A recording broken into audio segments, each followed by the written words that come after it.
శ్రీ మాత్రే నమః. లలితామాత భక్తులందరికీ నమస్కారములు. అందరూ బాగున్నారా? మీ ఇంట్లో ప్రతిరోజు లలితా సహస్రనామాలను చదువుతున్నారా? అయితే కామెంట్ల రూపంలో నాకు తెలియజేయండి. లలితా సహస్రనామాలు చదవటం వల్ల ఎన్నో ఉపయోగాలు ఉన్నాయని ఎన్నోసార్లు ప్రతి వీడియోలో కూడా చెప్తున్నాను.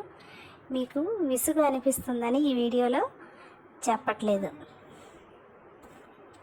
ఆ లలితామాత ఆశీస్సులు మీ కుటుంబాల మీద ఉండాలని లలితామాతని ప్రగాఢంగా కోరుకుంటూ వీడియోలోకి వెళ్ళిపోతాం. ఇది వరకు 69 శ్లోకాలు వాటి అర్థాలను చెప్పాను కదా. ఇప్పుడు 70వ శ్లోకం దాని అర్థాన్ని కూడా చెప్పుకుందాం. ఆ శ్లోకం ఏంటంటే, నారాయణీ నాదరూప నామరూప వివర్జిత హ్రీంకారీ హ్రీమతి హృద్య హేయోపాధేయవర్జిత.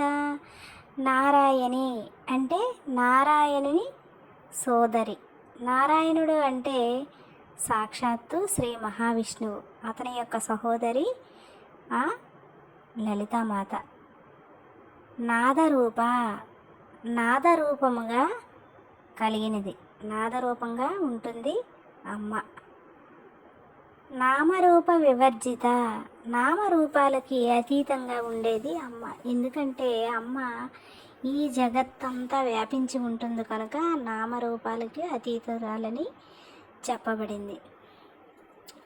హ్రీంకారి, హ్రీంకార బీజాక్షరం కలిగినది అమ్మ. హ్రీమతి, సిగ్గు కలిగినది అమ్మ.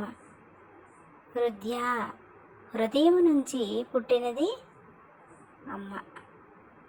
హేయోపాధేయ వర్జిత అనగా విధి నిషేధములు లేనిది, అలాగే ప్రవృత్తి నివృత్తులు లేనిది అని అర్థము. ఈ విధంగా అమ్మ గుణగణాలను, అమ్మ స్వరూపాన్ని ఈ శ్లోకంలో వివరించడం జరిగింది. అమ్మకి 1 కాదు 2 కాదు 1000 నామాలు ఉన్నాయి.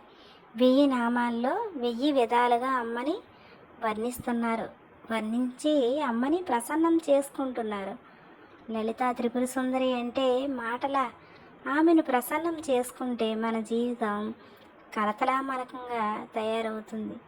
ఆ అమ్మ నల్లేరు మీద నడకలాగా మన జీవితాన్ని నడిపించేస్తుంది. ఈ సంసార సాగరం నుంచి మనల్ని పైకి ఎత్తుతుంది. అయితే మనకు కావలసిందల్లా అమ్మ మీద అచంచలమైన భక్తి విశ్వాసాలు, అలాగే ఓర్పు.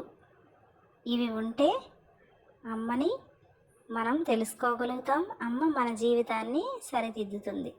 గాడి తప్పిన జీవితాలను కూడా అమ్మ సరిదిద్దుతుంది. ఆ నమ్మకంతోనే నేను ఈ వీడియోలో పదే వీడియోస్లో చెప్తున్నాను. ఈ వీడియో కనుక మీకు నచ్చినట్లయితే లైక్ చేయండి, మీ ఫ్రెండ్స్కి ఫ్యామిలీ మెంబర్స్కి షేర్ చేయండి. అలాగే మరిన్ని ఇలాంటి ఆధ్యాత్మిక విశేషాల కోసం నా ఛానల్ని సబ్స్క్రైబ్ చేసుకోండి.